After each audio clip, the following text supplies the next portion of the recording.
The DA said you have been charged with first-degree murder, which is a Class A felony. It carries a maximum sentence of life without parole or the death penalty. Would you like for me to consider appointing you an attorney in this matter? Yes, please. Okay. I will appoint the Capital Defender's Office to represent you.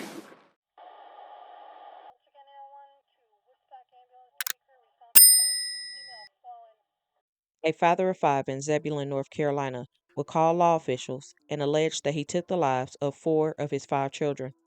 When sheriff deputies responded to the home, which is located about 25 miles east of Raleigh, they would locate a man by the name of Wellington, who said that his 3-year-old son was inside the house while 4 of his other children were deceased inside of a trunk of a vehicle in his garage. The normally quiet and fairly new subdivision was filled with law officials and crime scene investigators, leaving the neighbors terrified about what might have taken place. A crime scene now active for close to 20 hours, drawing eyes from up and down this street. It's definitely a horrible thing to happen. Wouldn't wish anything on this to anybody. It hits close to home for Fran Mikowski. I walk by that house almost every single day. She didn't know Wellington Dickens or the rest of his family personally, but remembers when they moved into the house on Springtooth Drive. I never saw a child outside playing. I never saw him mowing a lawn. You just get the feeling that someone's to themselves. This is the home where law enforcement staged since yesterday, within the hour towing a silver sedan from the garage. This would not be the first occasion where law officials had to come to that home, and this will not be the first occasion where crime scene investigators were there. Because on April 21st, 2024, Wellington's wife, Stephanie Dickens, passed away inside the home.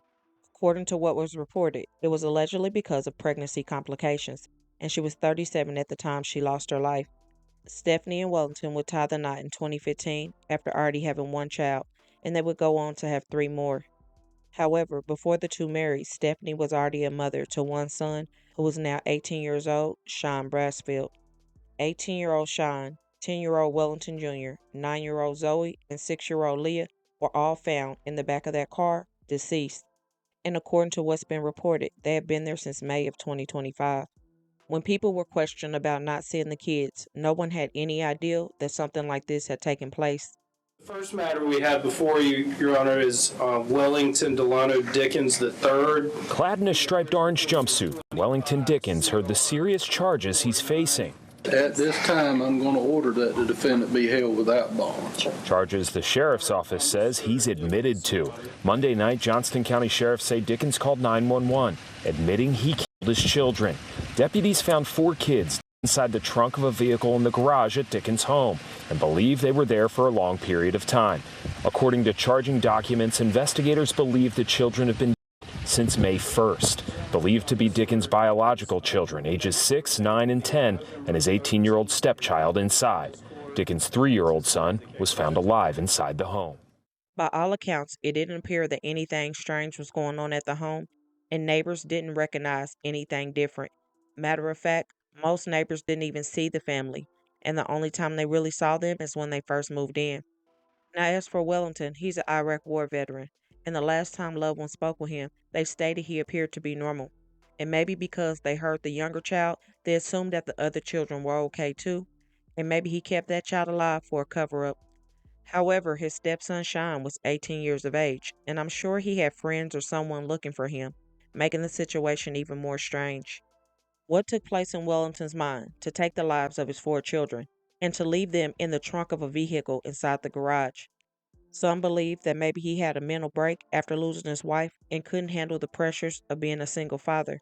But as for right now, it appears he never even asked for help, and there were so many people saying that they would have taken the children if they would have known something like this would have taken place. Dickens' great-uncle Charles Moore spoke to WRAL this afternoon. I haven't really had time to process it. Telling us Dickens is an Iraq War vet.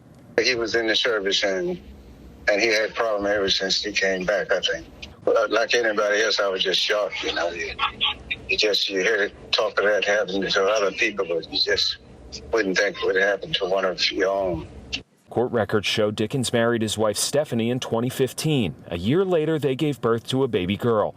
According to court filings, Wake Med submitted a report of suspicion of abuse or neglect against Dickens and his wife that year, accusing Dickens and his wife of refusing medical care for their newborn daughter with jaundice.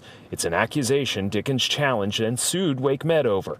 Dickens' wife died in April of 2024 due to pregnancy complications, and now 4 of his children are dead, with law enforcement pointing the finger at him.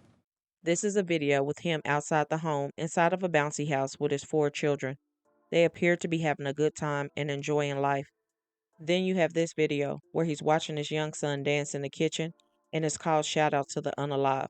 So it's kind of eerie knowing that the other children were deceased.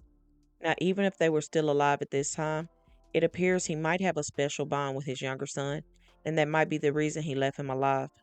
Whatever reason he decided to call law officials and tell on himself, I'm glad that he did. It's just sad that it all happened after it's too late.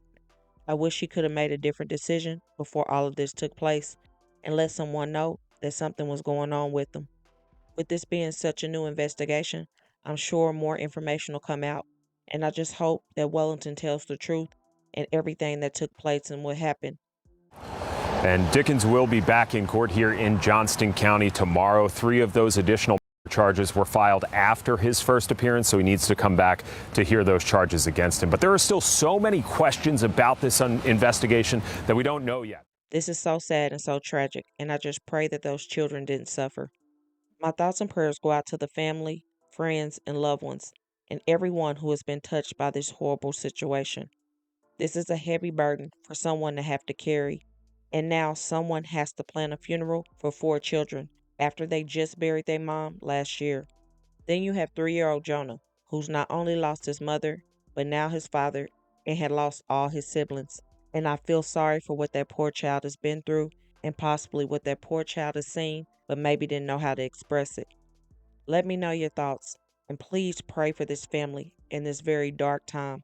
Pray for that community, and pray for everyone who was involved in this terrible situation. I can only imagine what detectives saw when they opened that trunk. Not 1, not 2, not 3, but 4 bodies, 4 young people whose lives mattered and who should still be here. Again, my thoughts and prayers go out to so many people in this very tragic situation.